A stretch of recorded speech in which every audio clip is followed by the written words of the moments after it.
Good morning, students. Yesterday we discussed the chapterization as well as we discussed the objectives and outcomes of the course Communication Skills 1. Today, let us discuss the first unit, that is Introduction to Communication. And here the first concept is definition of communication. Communication actually is an English term. It is derived from Latin communis and communicare, which means to share. So communis and communicare. So the word which starts with COMMU is called root word. And if you look at the words that start with COMMU, the meaning almost all is same. For example, community, commune, communication, communicare, so community. So if you look at the meanings, if you look at the meaning of the root word COMMU, it means to share. It's like a group. So communication is nothing but, communication is a word that is derived from communis and communicare, which means to share. So sharing is an important aspect here. Here the question arises, what to share? Sharing of information, sharing of ideas, sharing of knowledge. So sharing of the words or sharing of the sentences. So all these come under the process of communication. And there are many philosophers and researchers who have defined the term communication in their own ways. And recently, a famous author described communication as an acting. Earlier, communication only means what we say or what we speak. But now, communication not only means what we say, but also what we do. So that is what is called non-verbal communication. We'll discuss later. So here, communication is possible without verbal communication. Communication is not possible without non-verbal communication. So this is what we need to understand. So communication is a process of exchanging information. So here in the process of communication, sender sends messages in the form of media, then receiver receives. Here sender and receiver both are important factors in the process of communication. Because when sender sends information with an intention, the receiver has to receive the information with the same intention, then only the process of communication is fulfilled. Here intention also matters. So we need to understand. So the process of communication is this.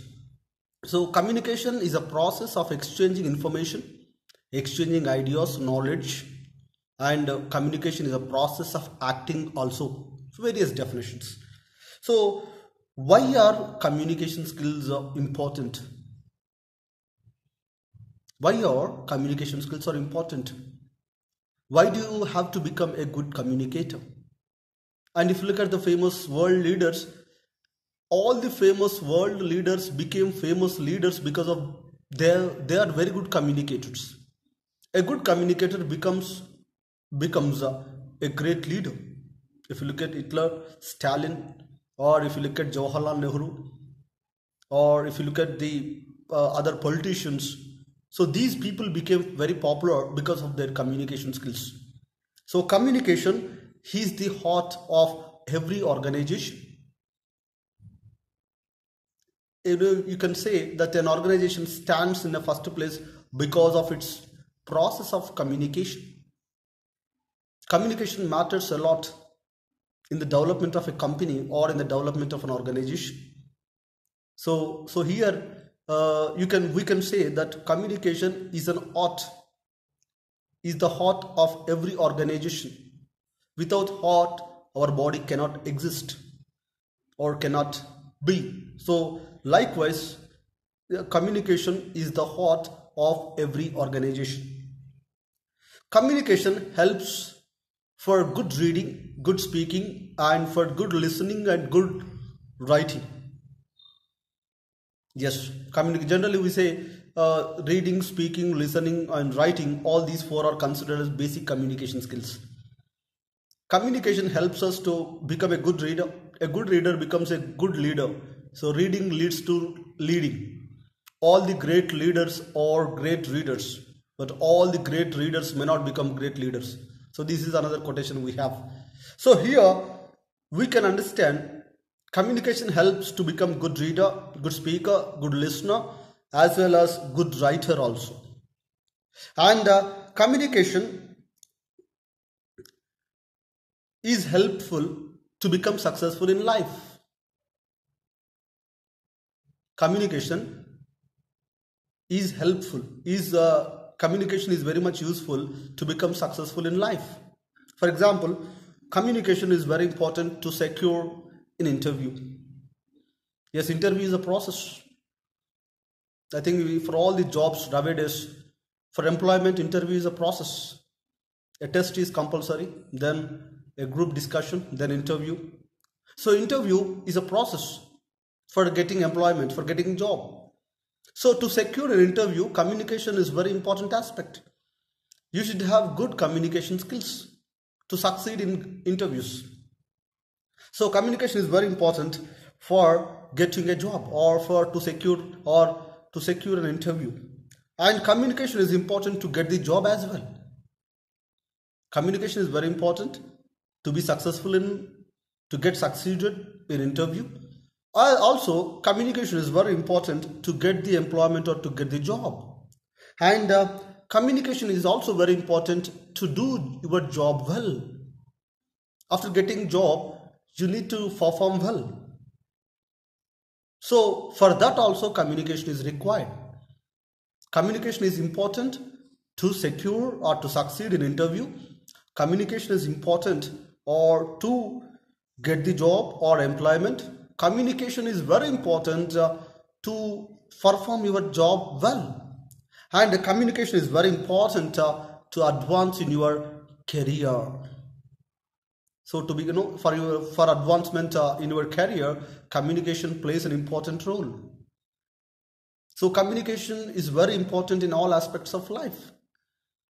And communication happens within also.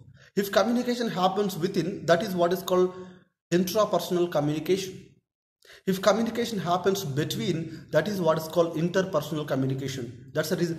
Inter means between, intra means within. So communication happens within. And intrapersonal communication and interpersonal communication, they both are mutually interdependent. If you want to become a good interpersonal communicator, you must have good intrapersonal communication. So both are interdependent. So communication is a process of exchanging information, or communication is a process of exchanging ideas, knowledge, and communication is a process of acting also. So communication is of two types: verbal, non-verbal. We have intrapersonal, grapevine communication. There are several kinds of communication, but basically we discuss verbal and non-verbal. Verbal means what we say. Non-verbal means what we do, or based on the acts, our hand movements, eye movements, our forehead, our way of sitting, way of walking, all this come under category called non-verbal communication. Verbal communication means what we say. And there is another kind of communication called paralingual communication, which means the voice, pitch, mode, phonetics, the sound also. So that is another kind of communication. So if you look at totally, communication is 100%, then verbal communication, words contribute only 7% of communication. And 55% of communication is contributed from the non-verbal communication. And the rest of the percentage is contributed from the paralingual aspects of communication. So paralingual means voice, words, voice basically, and paralingual means pitch, mode, and the sounds, ways of pronunciation. And words means what we say, words. Words only contribute 7%. But non-verbal communication, 55% of communication depends on non-verbal communication only. So that's the reason why communication is defined as an act, or communication is defined as an act. Not only what we say, but also what we do is more important. So this is a basic introduction to communication. We'll discuss the importance of communication or significance of communication, nature of communication in the next video. Thank you.